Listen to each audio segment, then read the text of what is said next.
Hi, my name is Jessica Gatban. The topic that I've chosen to talk about today is body language in regards to effective communication. Body language is a noun. It is defined as the gestures, postures, and facial expressions by which a person manifests various physical, mental, or emotional states and communicates non-verbally with others. By the end of this lesson, participants will be able to develop or strengthen an overall awareness of nonverbal communication, specifically regarding body language of oneself and others, and to alter or manipulate one's body language in order to communicate more effectively. By understanding the way that we communicate nonverbally, we gain intuition that results in more effective communication.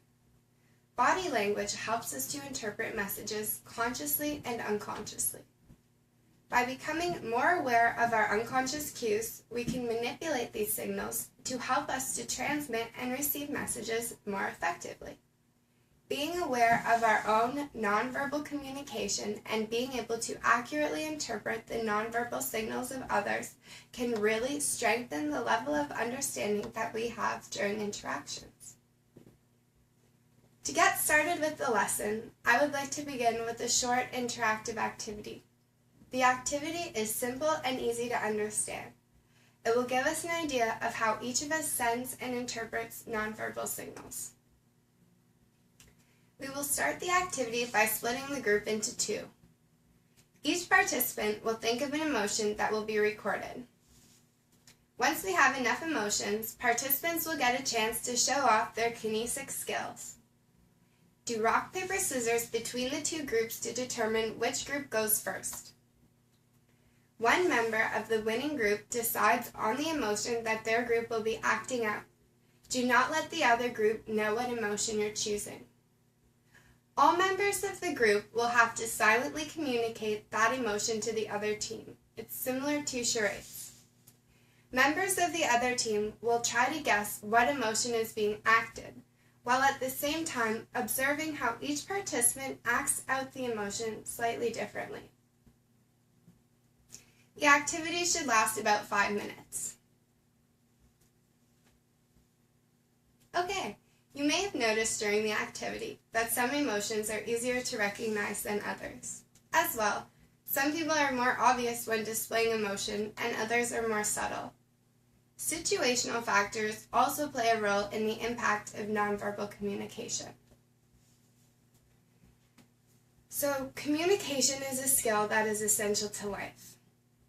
Being an effective communicator is something that is extremely important, not only in the job industry, but in all of our relationships. Body language is a powerful subliminal form of communication. Learning how to use this positively will directly impact and strengthen every relationship that a person has. Being able to interpret and control nonverbal messages will also help to minimize misunderstandings and miscommunications that a person has during interactions. This awareness really helps one to accurately understand messages that are being transmitted to him or her. And it also helps to make sure that when a person sends a message, it will be received correctly. The first theory that I'd like to talk about that regards body language is Paul Ekman's theory of expression.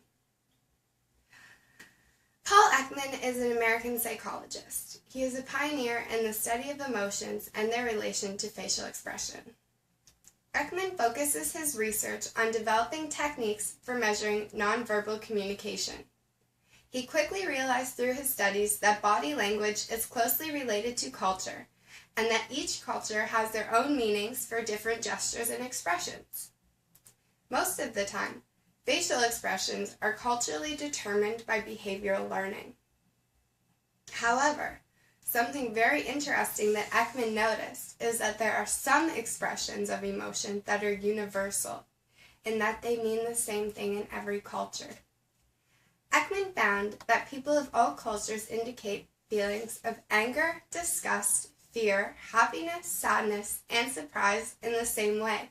Further, He found that if you put on your face any of the universal emotions, you will actually turn on the physiology of that emotion. Ekman theorizes that the purpose for these universal expressions was once that of survival. A person needs to be able to react to certain situations without having to stop and think. These universal expressions once served human beings as a defense mechanism for dealing with really important situations that didn't allow thinking time. He believes that this is why these emotions tend to get misplaced and used inconsiderately. They are simply an instinctual reaction. This doesn't mean, though, that they are impossible to control. It just means that when we feel these emotions, we can easily project them onto other people without consciously being aware of it. Ekman has designed a technique for dealing with these emotions and bringing conscious awareness to these emotions. Since we are able to turn on the physiology of each of our universal emotions, including anger, disgust, fear, happiness, sadness, or surprise, we can actually move our face and create these facial expressions to experience what we feel when we actually have one of these emotions in a real-life situation. What this means is that by making the angriest or happiest face that you can actually trick your body into feeling this way. We can use Ekman's technique to enhance our conscious awareness of these feelings. By practicing concentrating on the sensations that you feel as you make the facial expressions of each emotion, you can get your body used to the emotion. You will not feel it with the same intensity that you would if something good or bad actually happened to you. However, you will notice an immediate change in the way that you feel. This exercise can help someone feel more aware of their emotions as they arise. The video that I'm going to show you is Paul Ekman talking about his theory of expression. One of the most amazing discoveries that completely surprised me, and that's what I like most in research, is when you learn something you didn't know you were going to learn. That's very different from research where you prove something you think you already know. You have to do that too, because maybe you were wrong. But when you discover something you didn't expect, that's really exciting. And what we discovered, published this in more than 20 years ago, made the front page of the New York Times. We didn't kill anybody. What it did was show that if you put on your face one of the universal expressions, you will turn on the physiology of emotion. You will begin to experience that emotion. So the face is not simply a display system that tells you what's happening inside me. I can self-generate any emotion by making the movements on my face. Now, some of them are harder to make than others, and wouldn't you know it, the one that's hardest to make is the one that turns on enjoyment, because a smile alone won't do it. You have to be able to activate one of the muscles around the eyes, and only about 10% of the people we've tested can do it. We are just beginning to use this discovery of how you can self-generate emotion to teach people how to become more aware of what they're feeling at the moment they feel it. Because it is my belief, and I want to underline the word belief because I can't prove this, it's my belief that the way in which emotions evolved, it was to deal with things like saber-toothed tigers, the current incarnation of which is the car that's suddenly lurching at your car at a high speed. You don't have time to think. You have to do and make very complex decisions. Think of what you do to avoid that car. You make in split seconds estimates of speed and angle and what you need to do with your feet and your hands. And if you had to think about what you were doing, you'd be dead. So it's a system that evolved to deal with really important things without your thinking about it. So that means that sometimes you're going to be very unconsidered very thoughtless. Sometimes your emotions aren't going to fit the situation, and you're not even going to know it until someone says to you, "What are you getting so upset about?" Oh my God, that's right. I'm really afraid. I don't know why maybe I shouldn't. Maybe I misunderstood the situation. Well, these exercises that we're giving people, moving their facial muscles, concentrating on the sensations they then experience to make them more aware of an emotion when it arises, so that they will feel it at the moment and then can say, "Did she really mean to ignore me when she put the toast on the table? No. So it's just an accident." Or maybe I shouldn't jump to the conclusion that she doesn't care about me at all. Why doesn't she care about me?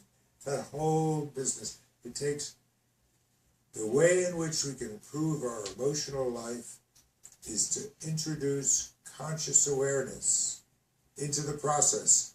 And that will take practice. And nature did not want you to do that. So you have to do it yourself. And there you have it, the theory of expression. So what Paul Ekman really focuses on is conscious awareness and bringing conscious awareness to our use of body language. Without being aware of what we're doing, we're unable to change it. So if you go ahead and try that exercise, make any of the facial expressions of the universal emotions and really focus on the feeling of that emotion and see if it works for you. The second theory that I wanted to talk about is Ray Birdwhistle's theory of kinesics. Kinesics is the study of body motion as related to the nonverbal aspects of interpersonal communication. Birdwhistle's theory states that motion and communication are systemic, a socially learned and communicated behavior. Ray Birdwhistle was the anthropologist who founded kinesics. He developed kinesics as a field of inquiry and research. He understood body movements to be culturally patterned as opposed to universal and wanted to learn more about the level of impact that nonverbal signals have on communication. Birdwhistle founded kinesics to prove that words are not the only containers of social knowledge. His theory is based on 6 assumptions, the first one being that all body movements have meaning potential in communicative contexts. Number 2, behavior can be analyzed because of patterns and repetition. Number 3, although body action has biological limits, the use of body motion in interactions is part of the social system. The fourth assumption is that people's visual body activity can influence others. The fifth assumption is that communicative functions of bodily activity can be studied. The sixth and final assumption is that the use of bodily activity will have unique, idiosyncratic aspects while also being part of a larger social system, shared with others. By understanding Birdwhistle's theory and by studying kinesics, one can go about changing or manipulating their body language in order to enhance communication. I'd like to show you a video on the do's and don'ts of body language and effective communication. This one is about good manners, for example, but it's pretty good. You can see it. Hi, I'm Faye Moishant of Social Skills, here to teach you about body language basics. So many people say that your body speaks much more loudly than your words speak, and it's probably, it has quite a bit of truth. It's really important that as you speak, you exhibit great body language. The most important aspects of your body language are, number 1, your shoulders, and where your shoulders are positioned as you speak to other people. So your shoulders could be like this, or they could be like this. And that slight change makes an enormous difference in what your body is saying about you. This little change could make me seem like I'm insecure or don't have much confidence, but moving my shoulders up changes the entire dynamic of how I'm coming across. Also, a really important part of your body language is your hands and what you're doing with your hands. Now, some people have a really hard time with what to do with their hands as they're speaking. If you have a hard time with it, what I suggest is if you're sitting, just putting your hands in your lap, or if you're standing, just making sure that they're at your sides or folded in front of you. A lot of people have a hard time with playing with things, with playing with bracelets, with playing with hair, fumbling with their pockets. So be aware as you speak next time of what your hands are doing. Where are your hands? Are they stationary? Or you can ask someone else to make this assessment for you. Have a conversation with them and ask them to keep an eye on where your hands are during the conversation. Another important element of your body language is the fact that you need to be standing still. So if you're moving during a conversation, that's going to give off the impression that you're nervous or that you're uncomfortable during the conversation. So be sure that you're standing stationary and that you're not moving around as you're talking. And your feet as you're talking. You don't want to be moving your feet around or lifting up your knee or moving your feet around. You want to make sure that those are stationary as well. The whole idea is that you don't want to distract someone while they're speaking or while you're speaking. Not only is it distracting, but it can make you come across as insecure, less than confident, or even uncomfortable during a conversation. You definitely don't want to give off that impression. So your body language speaks a great deal. You want to make sure that you have great body language as you're communicating and speaking with other people. It's probably one of the most important elements to making a good first impression. And there you have it. So what's considered to be accepted and appropriate body language varies from culture to culture. What she was saying and the following tips are designed for someone looking to be successful in the Western business world. So here are some tips on good body language. Posture is one that's very important. Keep your posture upright. Have your back straight and stand with your shoulders up, but make sure to be relaxed. Make sure not to look overly uptight or overly at ease. Something that is beneficial is to lean slightly towards the person that you are speaking to. This doesn't have to be an exaggerated motion because that could come off as strange, but slightly leaning towards someone shows a person that you're being attentive and that you're listening to what they have to say. What to do with your arms. You should never cross your arms. Crossing your arms gives people the impression that you are closed off or uninterested in what they have to say. Keep your arms by your side or hold your hands in your lap.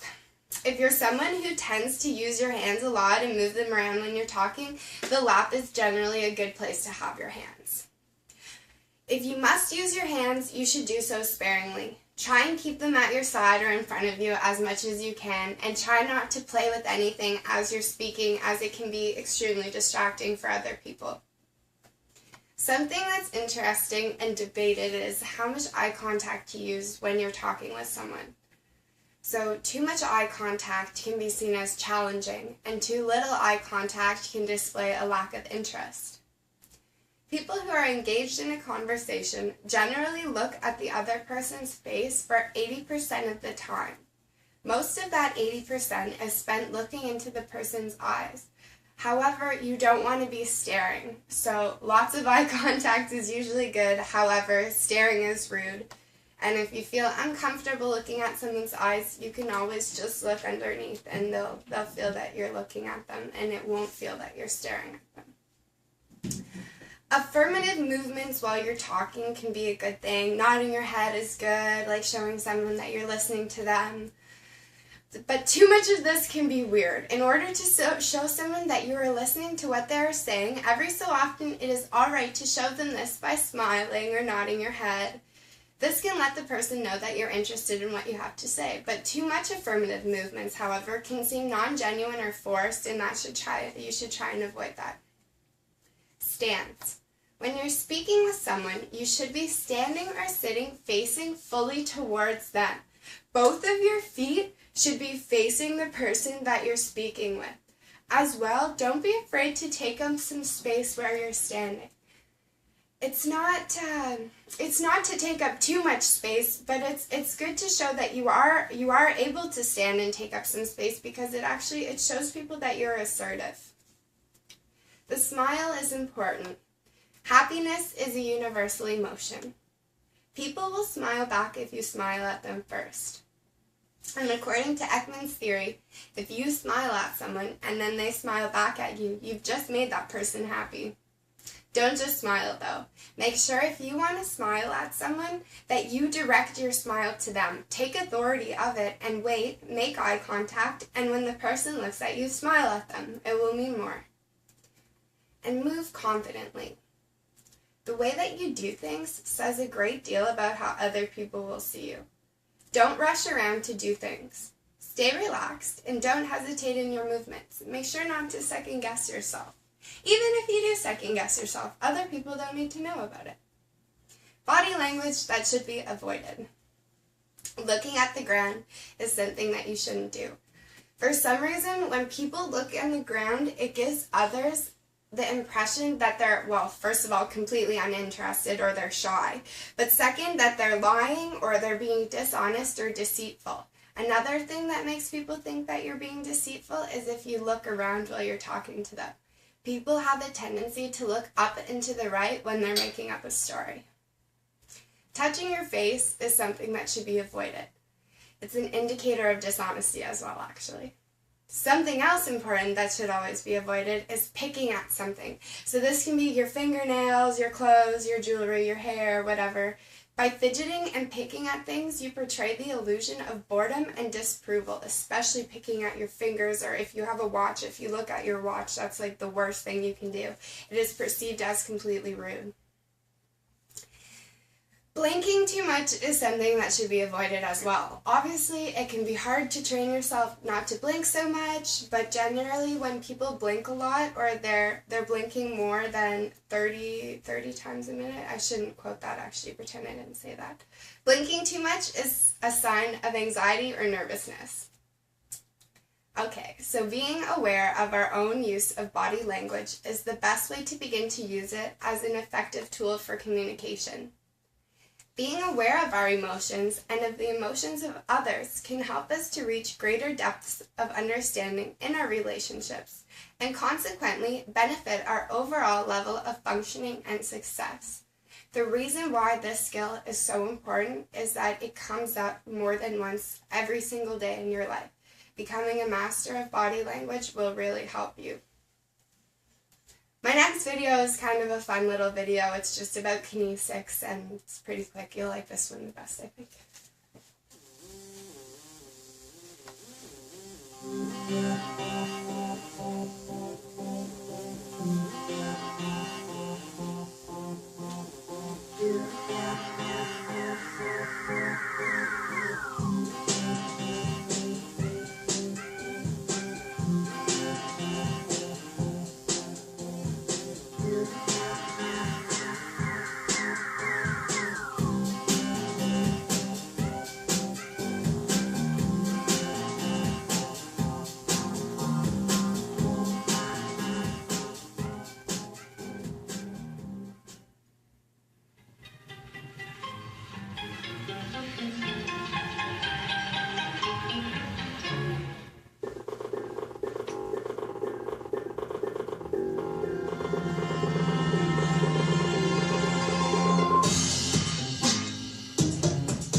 you can see from that video, and I'm sure you already knew, you can really know a lot from what a person has to say without having to say anything to them. You can have a full conversation with someone without having to open your mouth. And a picture really is worth a million words. So the last thing I'd like to show you is a PowerPoint that I've prepared. It just has a couple of facts about body language and starts with a quote. Let me read it to you. It is impossible not to communicate. Even if you say nothing at all, you still speak through your body language. Even your absent-mindedness, silence, or forthcoming answers convey a message about you. Communication is conscious and unconscious. Body language is used mostly as an expression of emotion. We can generally gauge the way that somebody feels about somebody or someone by the way that they act. In many cases, it can be easier to express the way that we feel through nonverbal gestures. A simple smile or a simple sigh can mean all the difference in the way that a message is received. Being aware of our own nonverbal communication and being able to accurately interpret the nonverbal communication of others can really strengthen the level of understanding that we have during interactions. Most of communication is done nonverbally. Although the exact number is always up for discussion among professionals in the world of social science, the most positive statistic regarding the amount of communication that is done nonverbally is 93%. The quote is based on a study done by Dr. Albert in 1973, but it still holds some merit. The stat was based on the results of multiple studies that he conducted. He found that only 7% of communication is actually done through the content of our words. 38% is done through elements of our vocal tone. And 55% of communicating is done through gestures and body language. Even though the number of 93% is always being debated, it is never argued that body language plays a greater role in influencing face-to-face conversation than do our actual words. Of course, situations play a role in determining the level of impact that our body language has on a conversation. Think about this. Have you ever misinterpreted a text that you received from someone? Or has anyone ever misinterpreted an email or text message that you sent to them? This is because it can be very difficult to project emotion through a text. Fun fact, a study done in 2006 by TechDirt.com reports that the tone of email messages gets interpreted up to 50% of the time.